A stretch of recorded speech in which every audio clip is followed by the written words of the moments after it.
episode of the show, Personality Guest of the Week. My name is Eniola Adesuba. Today, I have another personality on this show. A man I respect so much. A man of impeccable character. An academician, politician par excellence. He is an honorable representing the good people of Abeokuta South. He was a former commissioner in Ogun State. Please do join me as I welcome on the show today in no other person than Honorable Afolabi Afuape. Sir, you are welcome on the show, sir. I know I've not really done justice to your personality. Who is Honorable Afuape Afolabi? Honorable Afolabi Afuape, and I represent the people of the premier local government in Nigeria, that's Abeokuta South, and from Ogun State. I was born many years back, closer to 60 than 50, and I attended primary school, my own base, in primary school, Okaliji Saletoko, where I was actually born to the family of Afuape, late Mojida Afuape, and later Raja Saratu Afuape. After my secondary education, my secondary education at St. Peter's College, Ulomori, the same Abeokuta. I also went to Muslim high school Isolu briefly. After that, I worked briefly in National Population Commission. If I got admitted to then State Polytechnic, now Moshura Polytechnic for my advanced level program. I was there between 1986 to 1988. After that, I also went back to work for another 2 years before I gained admission to the University of Lagos to study finance. I was University of Lagos in 1993, and after my first degree, I served with Central Bank, Sona office in Enugu. After my service, I went back to the same school for my MBA. I specialized in marketing. After my MBA, I also went further to study economics. I have MSc in economics. And that led me to join Nigeria Polytechnic as a lecturer in 2002. As on record, I only person that spent the shortest number of years to become HOD. After I won Best Lecturer Award many times, I was head of department before I was given appointment to serve my local government as secretary to the local government. I want to thank my boss then, Honorable Beda Ajayi, for giving me the opportunity to serve with him. After that, I wanted to be chairman of my local government. I was not lucky enough, and I went back to lecturing. I was there before I was given another opportunity to come and serve with my brother, my boss, Right Honorable Dimeji Bankole here. He was then the speaker, and I served with him as special advisor on political matters. That I did between 2008 to 2011. 2011, I went back to Mapoli because of period of absence. I also went back to my job. I was there in the banking and finance department. Before another opportunity came, I also got the opportunity to come and serve with the then Governor of Ogun State, Senator Bukule Amosu, as Commissioner for Youth and Sport. I resigned the appointment for political reasons, and I joined the present governor, Dapo Abiodun. We struggled together. We were able to deliver. I also gave me the opportunity to also serve under him as commissioner for local government and chieftaincy. I will forever be grateful to all of them. And it was because of that I also decided to run for House of Representative. And my people are not grown enough to give me the opportunity to be here. I want to thank all of them, the leaders and supporters, the good people of my constituency that have given me this opportunity to be here. And having been here, I'm not still relenting. I have gone back to school. I'm a PhD student now of Bangkok University in my state. That's what I'm doing presently, and I hope in the next few years I'll be able to achieve that feat. That is, I'm happily married with children. That is what I can say. This is what I can say about myself for now. Thank you for giving us an insight to as an academician and a lecturer. So, what will you say motivated you to transition from academia to politics? Well, I would say service, but not only that. Politics is not a profession. As it's about service to your people, I must still have a second address. I'm into academics. That's why, because I'm here, that's not stopped me from writing paper. That's not stopped me from going for my PhD education. Because it's not about politics. But if we were all running away the way Nigeria is being run, who is going to do it? That is why academia people of like mind, we should come and join the process and make positive change to happen in our country. I joined by, I who said this word actually motivated me. I said by design, because on the University of Lagos, yeah, I do partake in the student union activities, help them to mobilize people to follow them. And I started taking interest, and I never contested election. And I was in my school lecturing as head of department. Before the appointment came to come and serve the local government as secretary of local government. And from that, I now see that I don't have choice. People are still calling me to serve every now and then. And that's why I've been opportunity. I've served in different capacity. I've served at local government level. I've served at state level. I've served at federal level. I've been lucky. Definitely. But what is important is what are we putting on the table? What value addition are we adding? That's what is important. You cannot be a politician without having a focus. You must be able to create a niche for yourself. And that's niche. If you create this for yourself, you continue to be most wanted in terms of governance and service delivery to our people. Wow, good to hear that, sir. How do you strike a balance between your personal life and the demand of being a representative? Well, we ask for it. Like the president will say, we apply for the job. And that's what you must get yourself prepared for it. If you are not ready for a job, why do you have to? It's not an appointment. If there is an appointment, you can choose to accept or to reject. But this one is elected position. We campaign, we struggle, we talk to people for it. And as such, you must be able to plan yourself. Yes, at times you feel your private life is no longer there. People at you at will. You receive call much 24 hours in a day. But somebody must do it. We ask for it. And people give us the opportunity. And as such, we cannot complain. We must have striking a balance. We are doing our job and we are also representing our people in the best possible manner. Yes, sir. What's the most significant challenge you face as a public figure, and how do you handle it? The challenge is that people expect too much from us. The bill as the representative, you have to carry all the expenses must come to you. At times I ask myself, if you open your phone in a day and about 20, 30 people are calling you, 19 to 20 are asking for money. And there's no way you'll be able to cope. So people that are able to touch their life, I want to thank them for giving up to touch their life. People that have not been able to do, they should please not see it as if one is being difficult, one is not ready to do it. I know myself. I like most is to give. Because we must give out to people if you want to receive from God. But that challenges of coping with demand of people. When people want, I was asking somebody, there's an advert, and they wanted to advertise, and 10, 20 people want to give you CV.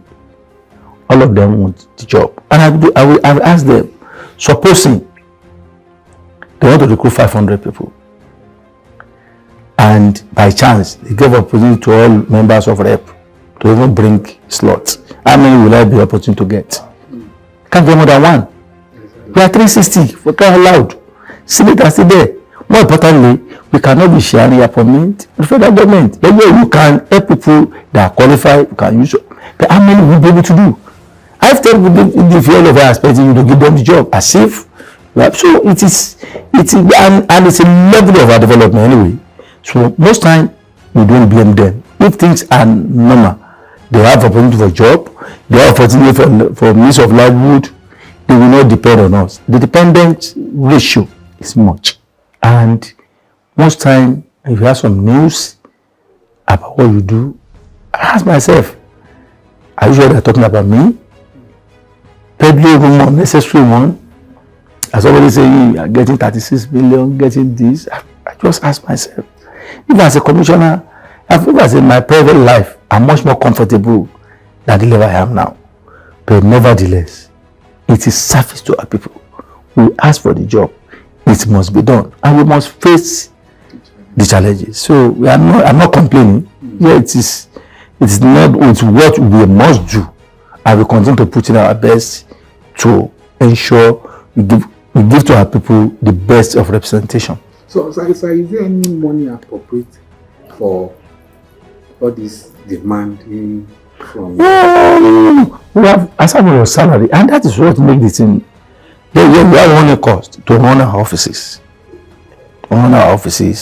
And buy food and buy newspaper and doing some things and give me the, because here it's not necessary position that whatever you want to do, you also need to go home, you need to travel, you need to get ticket, you need to do this. We have only cost for all those. Aside from that, we don't have any special graph anyway. And once you get that to the whole month, till another month, you cannot, I don't have you retired, this has finished, come and give another one. No!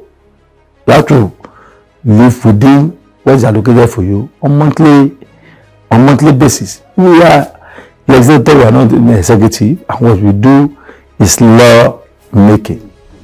And that's what people say, we can't be a lawmaker and be breaking the law. We know the law and we will always play by the rule. Good to hear that. Can you highlight some of the key projects or initiatives you have brought into your constituency? Well, I used to tell people when I was even campaigning coming that there's always a better way of doing things. There's nothing new in life. But you can be able to study and say, okay, let me improve on this. My time when I was coming here is to have as many bills as possible and to have as many motions as possible. But alas, your people will not appraise you based on that. And that's our core function. Very unfortunate. It's our core function. But if we have been able to present a bill for the establishment of farm settlement in the country, I believe that a nation cannot feed itself is not a nation. Agriculture was our major source of revenue many years back before discovery of oil. And when we now discover oil, we abandon this. We must go back there. I cannot understand why we continue importing food, especially rice, turkey. If you are importing rice, one bag of rice, you are denying Nigerians employment. You are taking Nigerian money out of the country in terms of foreign exchange. And you'll be complaining. We must be a producing nation for Nigeria to survive. We cannot rely on importing fashion, ordinary toothpaste, ordinary toothpick, and we are expecting a better nation. It's not possible. We must be a producing nation. I want to be a producing nation. Can we do that without electricity? Can we do that with electricity? Can we do it in security? And that is why I'm saying that this present government, we must continue to pray for this present government. When this government came on board, Nigeria was almost dead. What is this? Will I say half dead or 0.9 dead? Almost 90% gone. But somebody came and I told people, if you rent a house, as that house is dilapidated or it's not standing on a good foundation, what do you do? If you cannot demolish, what do? You need to reinforce. That's the stage we are in Nigeria. We are reinforcing Nigeria. But Yes. Sir, let me take it from there. How long do you think it will take us to? We are getting there because we remove subsidy for some time now. The effect has not been seen clearly because we down to Dangote refinery has taken up. By the time we have 2-3 of this, when we started with our GSM line, how much are we buying our SIM? How much are we paying? There it was per second. If you spend 1 minute and 1 second, they will charge you for 1 minute. But today, it's almost free. We've seen it's free. I can sit down here and connect to the whole world. Competition. You need to bring in competition. But in quality competition, people must be able to see that investment opportunity in the country. Here we have the population. That population, they have the purchasing power. You don't think for an economist. You don't look at investment based on population alone. You need to also look at what the purchasing power of those people in that country. Nigeria is safe, is in safe hand no matter what we do because things are improving. It will not manifest overnight. Subsidy is gone. They are saying yes, the exchange rate is this. That exchange rate, when it was 700, 800, we are getting artificial figure. Some people do round trip and make millions overnight. And we have to stop all this. All of us are still for one way or the other. All of us must be also be able to do things right in our own little ways. If the president says there is ban on importation of rice, he won't go at the border and stay there. He will put people there. If those people compromise, what can Mr. President do? And people that do compromise, I've told people that in Nigeria, most of our adults are not doing what is right. All of us want easy way to life. And for us to survive, for us to move forward, for us to develop, we must sacrifice. That is the stage we are. And I want to appeal to Nigerians. I want to appeal to everybody. There is going to be light at the end of the tunnel. We must have lasting solution to all this problem. Because it's a long-term solution, there must be some short-term plan. Those are the things the president is still doing. But I think and I hope and I sincerely have that confidence that Nigeria will be better in the next 1 year by special grace for Almighty God. So you are saying this? I'm saying, yes, I'm saying that when we are looking, I'm an economist. I also have indices and say these things are still not right now. But what is the future? We continue to make sacrifice. If we are still having fuel subsidy today, Nigeria will collapse totally. The president that can take you by the horn to do all this in his first time in office is not common. Very uncommon. Because I want to return. No. You know the day second time. I'm very second time. You know you have time. You will also be distracted. You won't have anything to lose. But somebody is saying yes. Tinubu today to Nigeria is not popular. I know before election, the man will become popular. They will see what he has done. Because when they go over Lagos, for the first one and a half year, people have not said anything. But when they see that this people actually, because when you are planning something and you well planned, when the result will come out, everybody will see it. Our president is a strategist. Is planning the nation. And I know he will not disappoint them. We are not ready to disappoint Nigerians. We are here for a purpose, and that purpose must be achieved. So thank you very much for that, sir. What notable bills or motion have you sponsored or moved I've mentioned the bill. Yeah, yes. I also mentioned amendment bill to police acts.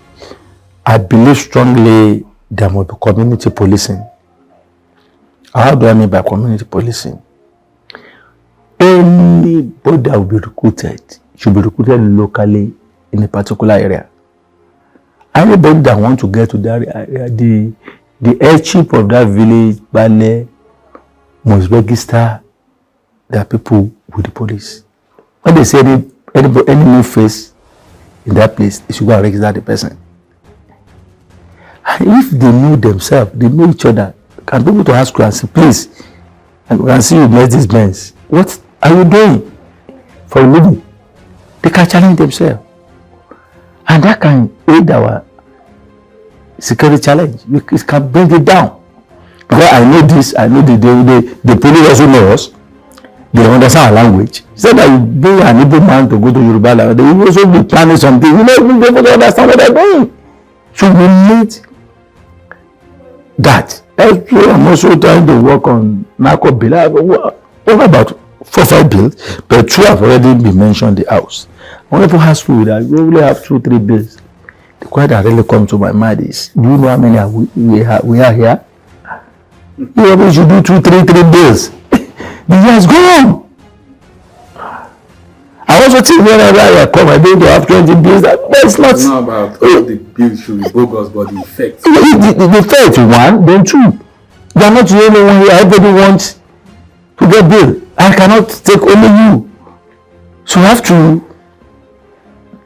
By the time you say, hey, bill to pass through many process, a lot of people that are also working, they are also working almost 24 hours. Sir, let me go back. Let me go back to the issue of community policing.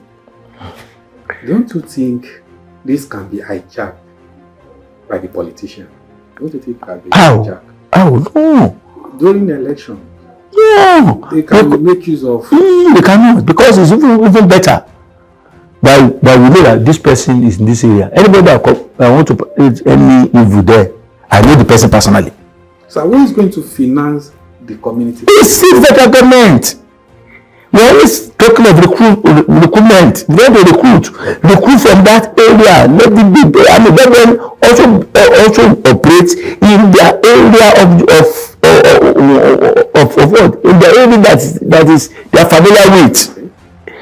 How can you take somebody from Ogun State and take the rest to Jigawa as a police officer? To go and do what? You don't know the that's what I'm saying. I prefer that. Well, I don't want to preempt people that are voting for regional police. I don't want to go into that. But might differ from that. What I'm saying is, let the community based in all over the world. That's what happens. And the person will decide within you. You know the person. By the time I say that it's a police, you want to run away from some things. And when there's a new person in town, your community, the community people to ask, where do you come from? How are you? From where? What do you do for a living? And they tell you soon go to secondary, come to public carrying, and people come and I believe strongly in that. I can couple this our SSs in terms of securing the nation. And with that security, we cannot be a producing nation. And that's why my foreign investors. We don't come. My first motion was also on electricity. Look at the national grid collapsing almost every day. Why would you collapse? Since how many years have you been using it? What is the plan for a new one? You can't tell you saying something on daily basis. No matter how this must collapse in a day. So we collapse every now and then. What's our plan to have another one? And that, how many years ago can that still stand the test of time in terms of technology of nowadays? Innovation. And that's what we need to think the way to get things done. Wow, thank you very much, sir. But on the final note now, sir, on the final note, what was the message would you like to share with your constituency, and could you translate it into your dialect for us? Well, I will only tell them that all hope is not lost. We came in to campaign for them, give them hope. They should not lose that hope. Mo fẹ́ kí gbogbo àwọn ọmọ wa ní Ẹ̀gbá wípé mo kí wọn lọ́pọ̀lọpọ̀. Wọ́n kú àdúrótì, wọ́n kú fọmọ ènìyàn ṣe. Èyí tá à ń ṣe yìí àní kábàámọ̀ díẹ̀ tó mọ̀ wípé dúdùn ní ọsàn tó máa so. Wọ́n ṣe gbọ́ fún ìgbìyànjú tó gbọ́n mi wá sí ilé ìgbìmọ̀ aṣòfin tàwọn bí ojoojúmọ́ nígbàkigbà lèmi náà rántí wọn. Ọlọ́run á dúró tì àwọn náà. Ẹ ṣé púpọ̀. Guest for this week, Honorable Afolabi Afuape. Till I come your way again, my name still remains Eniola Adesuba. Once again, to my special thanks again to my special guest for this week. Like I do say, stay out of trouble. Nigeria shall be great again. Inshallah. Bye for now.